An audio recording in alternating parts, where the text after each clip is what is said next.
नमस्कार दोस्तों, आपका स्वागत है आपके अपनी यूट्यूब चैनल आर्ट ज्ञान कला में। और आज जो मैं आपको फिर पढ़ाने वाली हूँ, यहाँ पर मैंने लिखा हुआ है अर्पणा कोर। आज आप अर्पणा कोर को पढ़ेंगे। अर्पणा कोर के बारे में जानकारी देखेंगे, क्या क्या है अर्पणा कोर के बारे में। देखिए, ये एक पेंटर थी। क्या थी? एक पेंटर। इनको एक पेंटर के रूप में पहचान दी गई है और जन्म हुआ था इनका 4 सितंबर 1954 ईस्वी में। जन्म 4 सितंबर 1954 ईस्वी में। ये उत्तराखंड वाले ध्यान देंगे, उत्तराखंड एलटी के मेन सिलेबस में आपका अर्पणा कौर है। अर्पणा कौर आपके सिलेबस में है, इसीलिए मैं सबसे पहले इन्हीं को करा रही हूं। तो देखेंगे अर्पणा कौर को। देखिए, अर्पणा कौर पेंटर थी और इनका जन्म 4 सितंबर 1954 ईस्वी को हुआ था। कहाँ हुआ था? दिल्ली में हुआ था। स्थान है दिल्ली।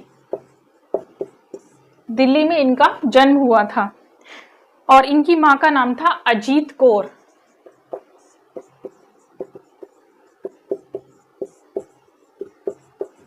अजीत कौर इनकी मां का नाम था।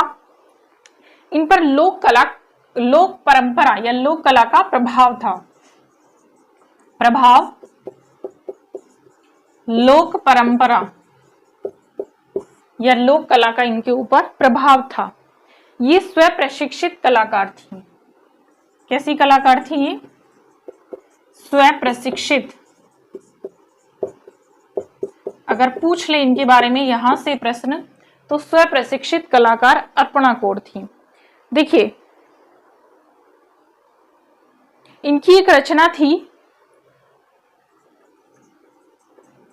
सबसे पहले इसी को देखिएगा तो जापान में हुए परमाणु बम की, जापान में हुए परमाणु बम की, ज्यादातर इनके जो चित्रों का विषय था वो इस तरह से था जो घटित घटनाएं होती हैं।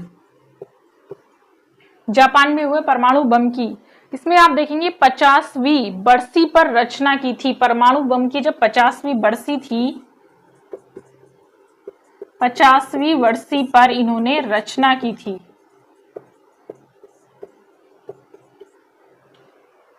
इस चित्र की आप देखिएगा, सुरक्षित कहाँ है? हिरोशिमा आधुनिक कला संग्रहालय में। कहाँ सुरक्षित है? उत्तराखंड वाले ध्यान देंगे, यूपी वाले भी साथ साथ में। हिरोशिमा, क्योंकि यूपी वालों के लिए भी मेन है, ऐसा नहीं है उत्तराखंड में आएगी यूपी में नहीं आएगी। हिरोशिमा आधुनिक कला संग्रहालय, आधुनिक कला संग्रहालय में ये स्थायी रूप से सुरक्षित है। अगर पूछ ले किस रूप में है, तो स्थायी रूप में है, स्थायी रूप में सुरक्षित है। धरती चित्र श्रृंखला इन्होंने बनाई हुई है और ये बनाई है 1980 ईस्वी में। सामने लिख लेंगे इसके, 1980 ईस्वी में इन्होंने चित्र श्रृंखला तैयार की थी।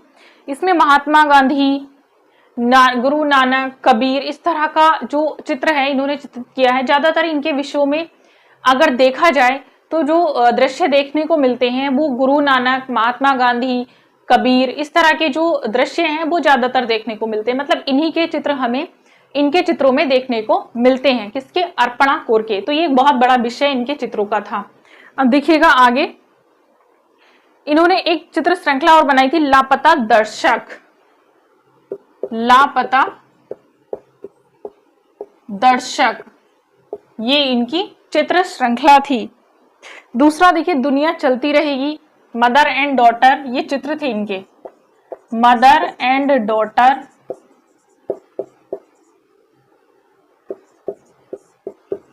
दुनिया चलती रहेगी,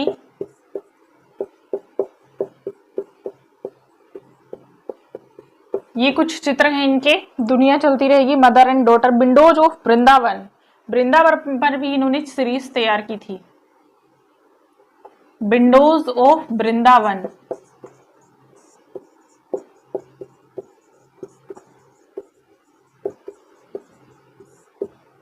देखिए विंडोज ऑफ वृंदावन पर भी इन्होंने चित्र बनाए हैं। World goes on,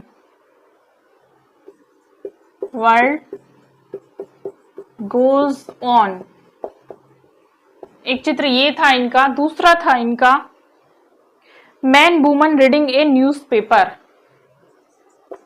man woman reading a newspaper.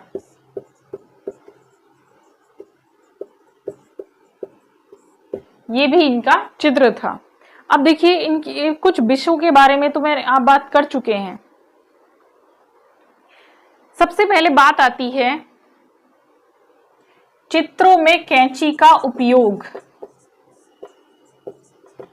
या तो ये पूछ लेगा चित्रों में कैंची का उपयोग किस आर्टिस्ट ने किया है, या फिर ये पूछेगा इनसे कि इन्होंने अपने चित्रों में कैंची का उपयोग कब से कब तक किया है। तो 1988 से ये करती आई हैं। 1988 से ये अपने चित्रों में कैंची का उपयोग करती आई हैं। अर्पणा कौर, अब देखिएगा ये भारतीय चित्रकार और एक ग्राफिक कलाकार थी। क्या थी इनकी प्रसिद्धि किस रूप में थी? चित्रकार सबसे पहले, उसके बाद एक ग्राफिक कलाकार, उसके बाद ये एक ग्राफिक कलाकार थी। ठीक, पुरस्कार all India fine arts society का इनको पुरस्कार दिया गया था, और ये पुरस्कार दिया गया था 1985 ईस्वी में। कब? 1985 ईस्वी में इनको ये पुरस्कार दिया गया था। स्वर्ण पदक भी इनको दिया गया था, और ये दिया गया था 6वें भारत त्रिवेणी में 1986 में। 6वें भारत त्रिवेणी का इनको पुरस्कार दिया गया था। किसके द्वारा? ललित कला अकादमी के द्वारा। किसके द्वारा? ललित कला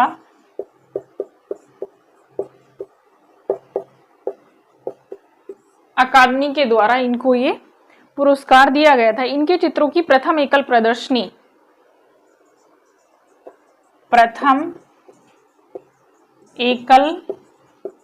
प्रदर्शनी दिल्ली में लगी थी। और कब लगी थी? 1975 ईस्वी में प्रथम एकल प्रदर्शनी लगी थी इनके चित्रों की। ठीक, अब देखिएगा ये तो था अर्पणा कौर के बारे में। अब नेक्स्ट आर्टिस्ट हम नेक्स्ट वीडियो में पढ़ेंगे। ठीक।